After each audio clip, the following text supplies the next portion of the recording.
Halo sahabat BK, Assalamualaikum warahmatullahi wabarakatuh. Semoga kalian selalu dalam keadaan sehat dimanapun kalian berada.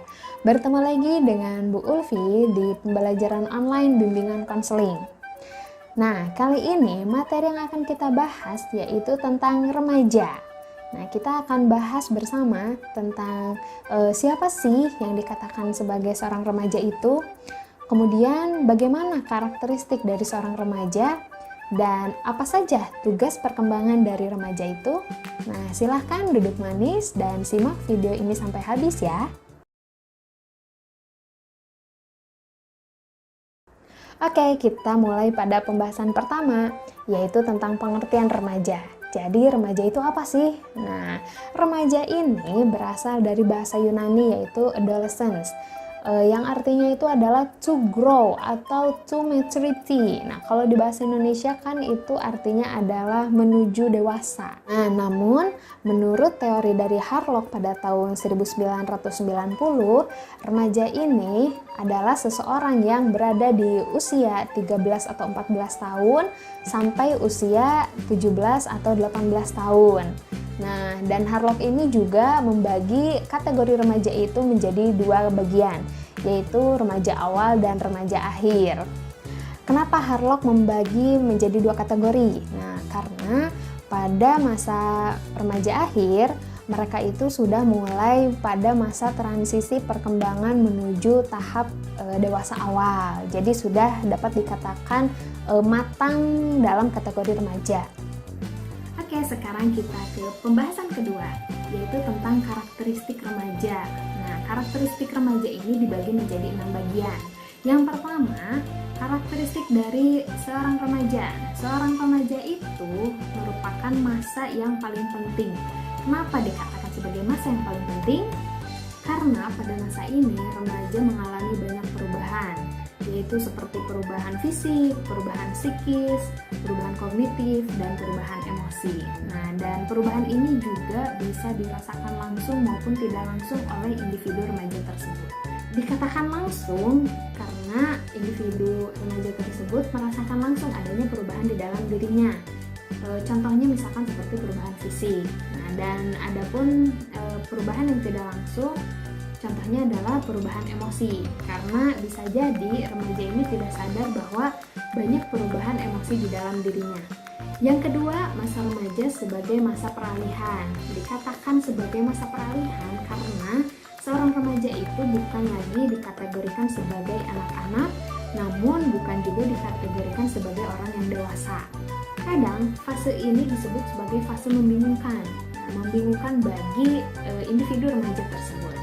Ketika misalkan seorang remaja masih bersikap seperti anak-anak, orang dewasa akan menuntutnya agar bersikap seperti orang dewasa. Atau ketika remaja tersebut bersikap seperti layaknya orang dewasa justru akan meminta agar remaja tersebut jangan dulu bersikap seperti orang dewasa pada umumnya. Nah, hal ini yang akan dapat membingungkan para remaja. Selanjutnya, masa remaja sebagai masa mencari identitas. Pada fase ini, pengaruh kelompok teman sebaya sangat berpengaruh bagi seorang individu remaja. Dari mulai cara berpakaian, cara berperilaku, ataupun pada hal lainnya. Dengan kata lain, pada fase ini, seorang individu remaja sangat-sangat bisa dipengaruhi oleh teman sebaya, sehingga ketika misalkan dia memiliki teman kelompok yang positif, dia akan terbawa ke arah positif. Begitupun sebaliknya, ketika misalkan dia bergabung dengan teman kelompok yang negatif, maka dia akan ikut terbawa ke hal yang negatif. Selanjutnya yaitu masa remaja dikatakan sebagai masa yang tidak realistis. Kenapa remaja dikatakan sebagai masa yang tidak realistis?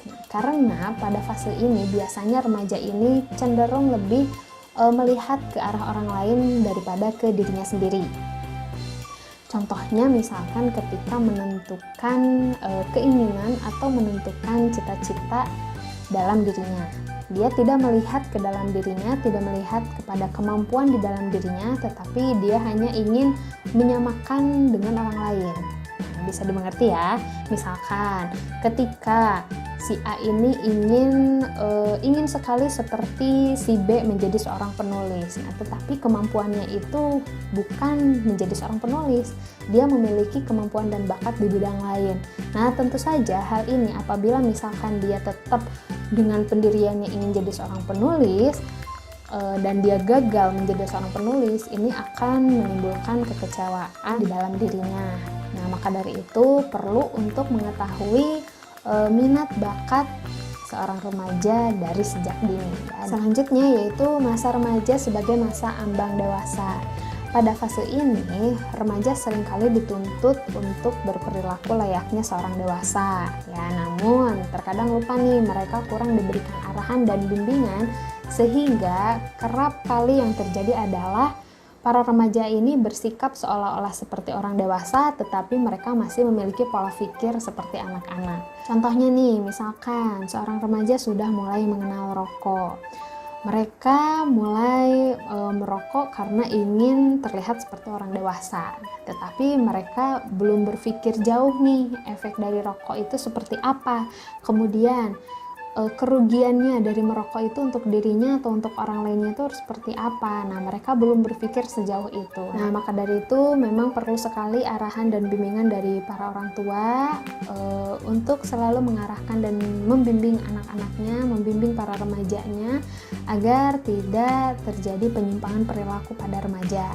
Selanjutnya sekarang kita ke pembahasan berikutnya, yaitu tentang tugas perkembangan remaja. Nah, tugas perkembangan remaja ini ada apa aja sih? Yang pertama yaitu menerima keadaan fisik berikut dengan kelebihan dan kekurangannya. Yang kedua, tugas perkembangan yang wajib dipenuhi oleh remaja yaitu mandiri secara emosional. Ini artinya kalian dituntut untuk bisa menyelesaikan masalah kalian sendiri tanpa bantuan orang lain atau bantuan orang tua. Tugas perkembangan selanjutnya yang harus dipenuhi oleh remaja yaitu harus mampu berkomunikasi secara interpersonal dengan baik dan harus bisa bergaul dengan teman sebaya. Ketika sudah remaja, membangun sebuah pertemanan adalah menjadi sebuah kebutuhan. Karena semakin dewasa, kita akan menyadari bahwa kita ini adalah makhluk sosial yang saling membutuhkan satu sama lain. Maka dari itu, mulailah belajar dari sekarang untuk berkomunikasi dengan baik. Tugas perkembangan yang keempat yaitu mandiri secara ekonomi dan mampu mengelola keuangan dengan bijak. Maksudnya mengelola keuangan dengan bijak itu seperti apa? Yaitu kalian harus mampu memilih dan memilah mana nih yang harus dibeli. Nah, usahakan membeli itu sesuatu yang penting terlebih dahulu ya. Jadi membeli kebutuhan yang primer, membeli kebutuhan yang primer, baru nanti kebutuhan sekunder dan tersier gitu ya. Nah, kemudian selain itu belajar juga untuk tidak menghambur-hamburkan uang.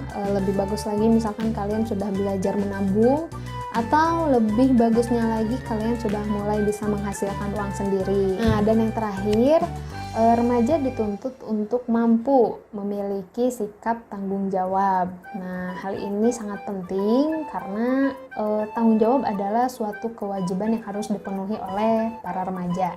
Tugas-tugas perkembangan yang sudah Ibu sampaikan tadi, semuanya itu harus sebisa mungkin tercapai oleh para remaja ya, karena kalau misalkan salah satunya ada yang tidak tercapai, itu bisa menjadi penghambat ketika memasuki fase selanjutnya yaitu fase dewasa. Nah, fase remaja ini adalah penentu ketika memasuki fase dewasa. Mau jadi apa nanti ketika dewasanya itu dilihat dari remajanya terlebih dahulu. Oke. Anak-anak, materi tentang remaja dicukupkan sekian.